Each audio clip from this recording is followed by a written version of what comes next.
ত্রিপুরা রাজ্যের উন্নয়নে সবচেয়ে প্রথম যে ম্যান পাওয়ার অর্থাৎ অফিসার কর্মচারী, সেই ম্যান পাওয়ার আগে নিয়োগ করা দরকার। কারণ ত্রিপুরা প্রত্যেকটা দপ্তরে বর্তমানে অফিসার ও কর্মচারীর সংকটে পরিষেবার তলানিতে গিয়ে ঠেকেছে।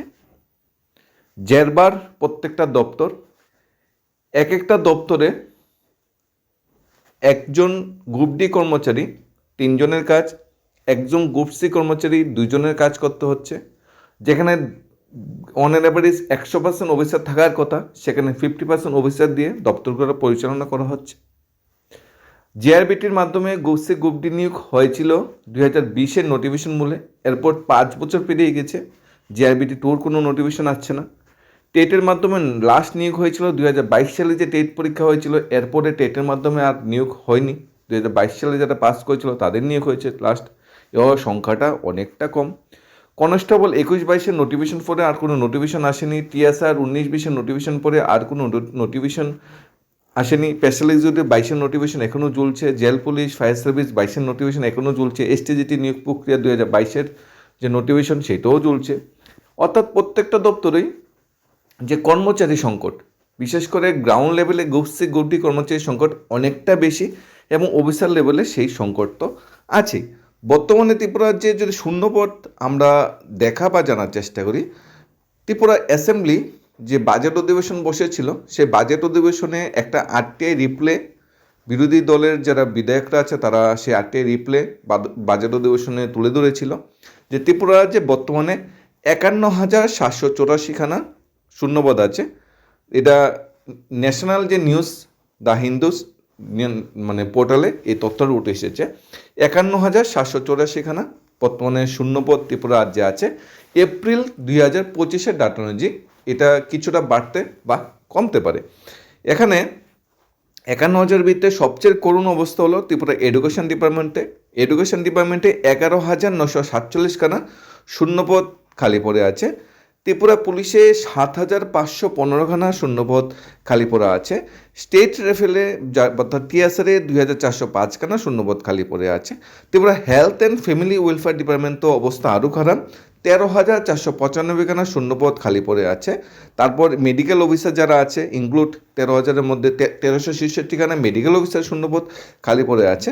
তাছাড়া ট্রান্সপোর্ট ডিপার্টমেন্টে খালি পড়ে আছে শূন্যপদ। তাছাড়া গভর্নমেন্ট বিভিন্ন যে অন্যান্য ডিপার্টমেন্টগুলো আছে সবগুলো মিলিয়ে প্রায় 51,784খানা শূন্যপদ খালি পড়ে আছে এপ্রিল 2025-এর ডাটা অনুযায়ী। এটা আরটিআই রিপ্লে অনুযায়ী এই শূন্যপদগুলো খালি পড়ে আছে, যেটা ত্রিপুরা বিধানসভা অধিবেশন বাজেট অধিবেশন 2025-এ তুলে ধরা হয়েছিল। এরপর নিয়োগ হয়েছে বলতে টিচার কিছুটা নিয়োগ হয়েছে 2022-এ যারা পরীক্ষা দিয়েছিল। ডাক্তার কিছুটা নিয়োগ হয়েছে, কিন্তু শূন্যপদ অনুযায়ী নিয়োগ হয়নি। নার্সেস তো নিয়োগ হয়নি, নার্সের তো বিরাট সংখ্যক শূন্যপদ খালি পড়ে আছে, নিয়োগ হচ্ছে না।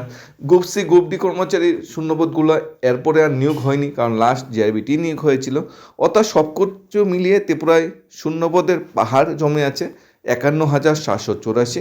আমি যদি ধরে নিই গত 6-7 মাসে 2,000 চাকরিও দেওয়া হয়েছে, তারপরেও কিন্তু শূন্যপদ প্রায় 50,000-এর কাছাকাছি কিন্তু শূন্যপদ এখনও আছে। কারণ প্রচুর সংকট, কর্মচারীরা কিন্তু দিন বাই দিন ডে বাই ডে কিন্তু অফশোরও চলে যাচ্ছে, সেই মোতাবেক কিন্তু অনুসারে কিন্তু নিয়োগ হচ্ছে না।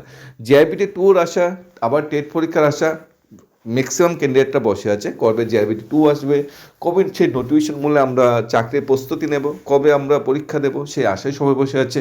টেটের নোটিফিকেশন কবে আসবে সেই আশায় সবাই বসে আছে। কিন্তু বাস্তবে দেখা যাচ্ছে আশাগুলির কিন্তু কোনো প্রতিফলন হচ্ছে না। শূন্যপদ দিনকে দিন পড়ে যাচ্ছে, এবং একটা সময় পর দেখা যাচ্ছে কি ওই শূন্যপদগুলো অ্যাবলিস্ট হয়ে যাচ্ছে। যেমন শিক্ষা দপ্তরে 5,000+ শূন্যপদ অ্যাবলিস্ট হয়ে গেছে, এরকম অন্যান্য দপ্তরেও কিন্তু শূন্যপদ দিনকে দিন পড়ে থাকার ফলে ওই শূন্যপদগুলা বাদ হয়ে যাচ্ছে। অর্থাৎ চিরদিনের জন্য ওই ভ্যাকেন্সিগুলো বাদ হয়ে যাচ্ছে। এই ভ্যাকেন্সিগুলোতে নতুন করে যদি শূন্যপদ ক্রিয়েশন না করা হয় তাহলে আর নিয়োগ হবে না।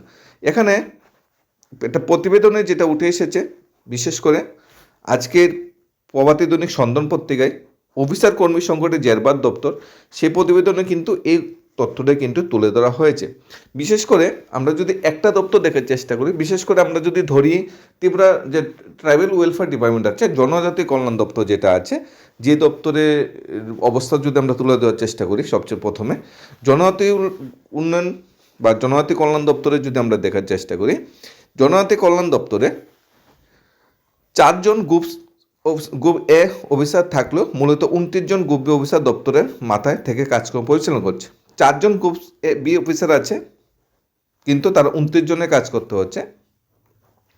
গ্রুপ বি গেজেটেড অফিসার থাকার কথা 26 জন, কিন্তু নেই। কিন্তু উদ্বেগের কথা হলো গ্রুপ বি 26 জন গেজেটেড অফিসারের জায়গায় মাত্র 8 জন আছে। প্রায় 71% ক্ষেত্রে জনজাতি উন্নয়ন দপ্তরে অফিসার নেই।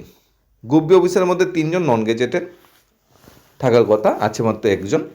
আরও কোন দশা গ্রুপ সি গ্রুপ ডি জনজাতি কল্যাণ দপ্তরে যেটা বলছি, সরকারের বক্তব্য অনুযায়ী যেখানে 574 জন গ্রুপ সি কর্মচারী থাকার কথা জনজাতি কল্যাণ দপ্তরে ট্রাইবাল ওয়েলফেয়ার ডিপার্টমেন্টে, সেখানে আছে মাত্র 281 জন, অর্থাৎ অর্ধেক।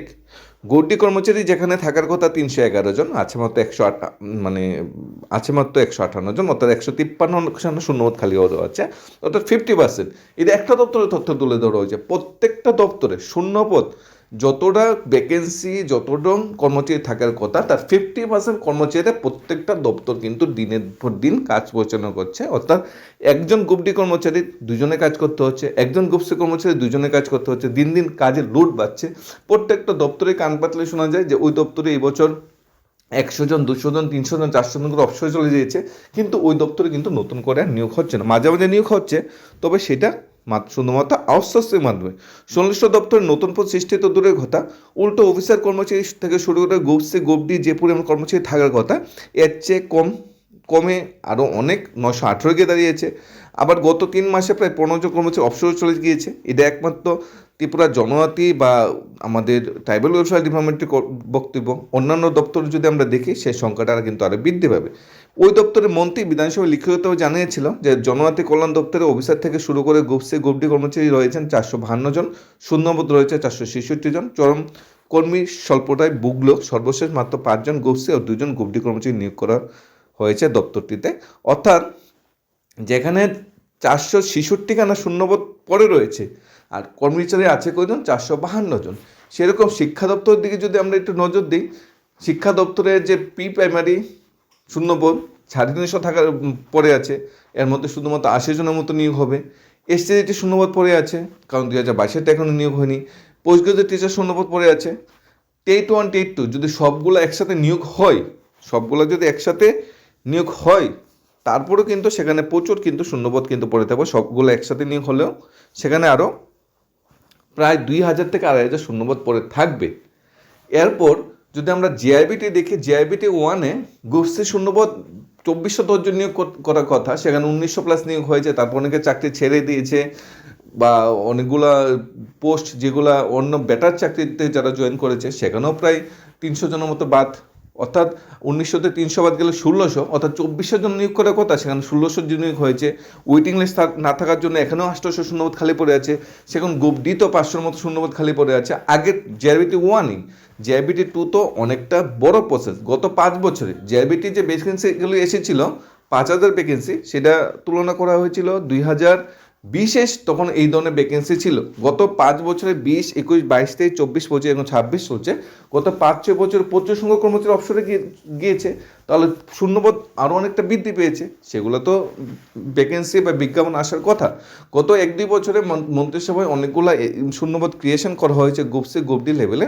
প্রত্যেকটা শূন্যপদই বলা হয়েছে জিআইবিটির মাধ্যমে নিয়োগ হবে, কিন্তু দেখা যাচ্ছে জিআইবিটি কোনো নতুন নোটিফিকেশন আসছে না। মন্ত্রিসভা সিদ্ধান্ত হওয়ার পর বছরকে বছর পেরিয়ে যাচ্ছে, চাকরির কিন্তু আর কোনো নোটিফিকেশন আসছে না। সব কিছু মিলিয়ে ত্রিপুরা বর্তমানে 50,000+ শূন্যপদ আছে ত্রিপুরা বিভিন্ন সরকারি দপ্তরে। যদি এটি খুব শীঘ্রতর যদি নিয়োগ না হয়, তাহলে ভ্যাকেন্সিগুলি কী হবে? অ্যাবলিশড হয়ে যাবে, অর্থাৎ বাদ হয়ে যাবে। তখন ওই শূন্যপদগুলো নিয়োগ করার যদি প্রয়োজনীয়তা পড়ে, তখন নতুন করে ভ্যাকেন্সি ক্রিয়েট করতে হবে।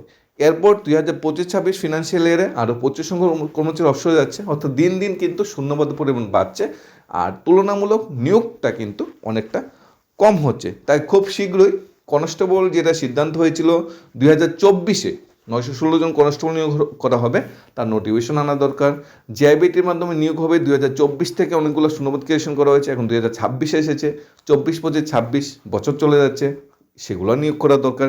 এসআই 2024-এ মন্ত্রিসভার সিদ্ধান্ত হয়েছে এসআই নিয়োগ হবে। 24 পেরিয়ে 25-26 চলে এসেছে, এখনও বিজ্ঞাপন আসেনি। Forest guard, home department, forest department, fishery department, health ডিপার্টমেন্টে অনেকগুলো শূন্যপদ ক্রিয়েশন করা হয়েছিল 2024-এর মন্ত্রিসভায়। 2024-এর সেপ্টেম্বর অক্টোবর নভেম্বর মাসের মন্ত্রিসভায় সিদ্ধান্ত হয়েছিল, সেইগুলোর ভ্যাকেন্সি এখনও আসেনি। অর্থাৎ 24 পেরিয়ে গেল, 25 পেরিয়ে গেল, 26 চলে আসলো।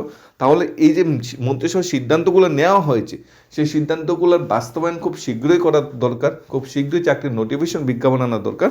না হয় মন্ত্রিসভার উপর বিশ্বাস মানুষের কিন্তু আর থাকবে না। তারপর আসছে স্পেশাল এক্সিকিউটিভ, যার জন্য ওয়েট বা অপেক্ষাকৃত ক্যান্ডিডেটরা বছরকে বছর অপেক্ষাকৃত হয়ে বসে আছে, কবে নিয়োগ হবে, তার মেরিট লিস্ট নিয়োগ খুব শীঘ্র কমপ্লিট করার কথা বা কমপ্লিট করার দরকার। কারণ এই চাকরির যে বয়সসীমা, সময়সীমা যেটা দেওয়া হয়েছিল, অনলি 3 বছর তারা চাকরি করতে পারবে। যদি 2022-এ যদি তাদের নিয়োগ প্রক্রিয়া কমপ্লিট হয়ে যেত, এখন রিটায়ারমেন্টের বয়স চলে আসতো, এখন তারা চাকরি থেকে রিটায়ারমেন্ট বা চাকরি থেকে অবসরের বয়স চলে আসতো। কিন্তু দেখা যাচ্ছে 22শে ডিসেম্বরে যে নিয়োগ প্রক্রিয়া শেষ হওয়ার কথা, 22শে ডিসেম্বর, 23শে ডিসেম্বর, 24শে ডিসেম্বর, 25শে ডিসেম্বর চলে যাচ্ছে, দেখতে করে 2026 চলে আসলো, কিন্তু এখনও নিয়োগ প্রক্রিয়ার কোনো মানে শেষ করার কোনো নতুন কোনো সন্ধান বা নতুন কোনো তথ্য পাওয়া যাচ্ছে না। আদৌ কবে কমপ্লিট হবে, কিছুদিন, খুব শীঘ্রই, এগুলাকে আদৌ বাস্তব, সেটাও সরকারের চিন্তা করা দরকার, সেই নিয়োগ প্রক্রিয়াগুলি কমপ্লিট করা দরকার। পাশাপাশি জেল পুলিশ বিষয়ে মাননীয় জেলমন্ত্রী বলেছে 6 মাসের ভিতরে নিয়োগ প্রক্রিয়া কমপ্লিট হবে। 6 মাস কিন্তু পেরিয়ে যাচ্ছে, এখনও নিয়োগ প্রক্রিয়া কমপ্লিট হয়নি। তাহলে সেই যে প্রতিশ্রুতিতে দেওয়া হচ্ছে, বিভিন্ন মন্ত্রী মিনিস্টার মন্ত্রিসভায় যে বারবার প্রতিশ্রুতিতে দেওয়া হচ্ছে, সেই প্রতিশ্রুতিগুলো পালন না হওয়াতে মানুষের বিশ্বাসটা কিন্তু একটু নড়েচড়ে বসেছে, বিশ্বাসটা কিন্তু সেই করে উঠতে পারছে না। মন্ত্রিসভায় সিদ্ধান্ত হচ্ছে নতুন চাকরি, নতুন চাকরি, নতুন চাকরি, কিন্তু সবাই বিশ্বাস করে উঠতে পারছে না। কারণ 1.5 বছর 2 বছর 2024-এর মন্ত্রিসভার সিদ্ধান্তই এখন পর্যন্ত বাস্তবায়ন হয়নি। তাহলে 25-26-এর মন্ত্রিসভার সিদ্ধান্ত হবে, সেটা আদৌ বাস্তবায়ন হবে কি না, সেটার উপর কিন্তু কোশ্চেন মার্ক থেকেই থাকছে। ধন্যবাদ সবাইকে।